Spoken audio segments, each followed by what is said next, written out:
অভিষেক বন্দ্যোপাধ্যায়ের সেবাশ্রয় কাণ্ডে চিকিৎসক রাজীব বিশ্বাসকে জিজ্ঞাসাবাদ। ভোটে নদিয়ার হরিণঘাটায় তৃণমূল প্রার্থী ছিলেন রাজীব বিশ্বাস। সেবাশ্রয় নিয়ে দুর্নীতির মামলায় ডায়মন্ড হারবার এসডিপিও অফিসে জিজ্ঞাসাবাদ করা হয় তাকে।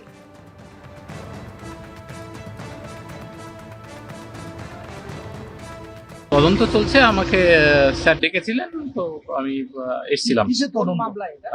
স্যার মামলার কথা বলতে পারবো না, সেবাশ্রয় নিয়ে কিছু বললে।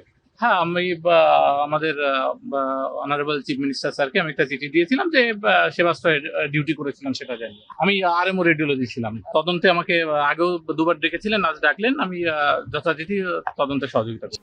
টানা 5 দিন সিআইডি হাজিরা সুমিত রায়ের, আজ ফের তলব করা হয়েছে তাকে। আজ ফের ভবানী ভবনে তলব করা হয়েছে অভিষেক বন্দ্যোপাধ্যায়ের আপ্তসহায়ক সুমিত রায়কে। শালবনির জমি মামলাতেই আজ ফের তলব। অভিষেক বন্দ্যোপাধ্যায়ের আপ্তসহায়ককে 5 দিনে প্রায় 42 ঘন্টা জিজ্ঞাসাবাদ করেছেন সিআইডির আধিকারিকেরা। পরপর 5 দিনে প্রায় 42 ঘন্টা সিআইডির মুখোমুখি হন তিনি।